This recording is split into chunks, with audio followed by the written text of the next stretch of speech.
여러분, 안녕하세요. 오늘은 최근 국제사회를 뒤흔든 네팔 사건을 다뤄보겠습니다.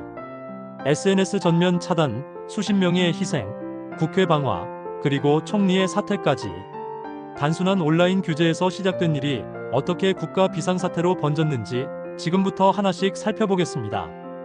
2025년 9월 4일, 네팔 정부는 돌연 26개의 SNS 플랫폼을 전면 차단했습니다.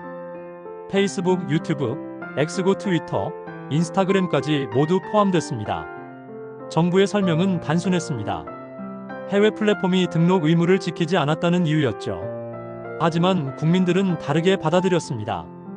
특히 젊은 세대, 이른바 젠지 세대는 이 조치를 표현의 자유를 억압하는 행위로 규정했습니다.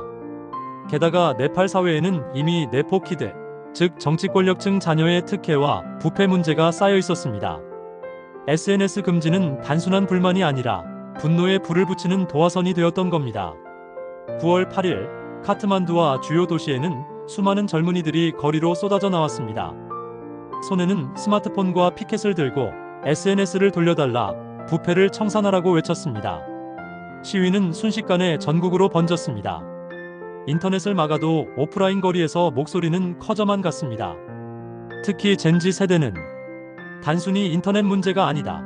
우리는 부패 없는 사회를 원한다는 메시지를 강하게 내세웠습니다. 시위가 격화되자 정부는 경찰을 투입했습니다. 최루탄, 고무탄, 심지어 실탄까지 사용되면서 도시는 순식간에 전쟁터가 되었습니다. 결과는 참혹했습니다. 최소 19명이 목숨을 잃고 수백 명이 다쳤습니다. 분노한 시민들은 결국 의회 건물에 불을 지르며 정부를 향한 불신과 저항을 더욱 강하게 드러냈습니다. 이 장면은 전 세계 언론의 헤드라인을 장식했고 네팔은 국제사회의 주목을 받기 시작했습니다. 국회가 불타는 와중에 KP 샤르마 올리 총리는 결국 사퇴를 발표했습니다. 정부의 여러 장관들도 연이어 사임했습니다. 하지만 사퇴만으로는 분노가 가라앉지 않았습니다. 청년들은 외쳤습니다. 단순히 얼굴을 바꾸는 게 아니라 특권과 부패 그 자체를 바꿔야 한다.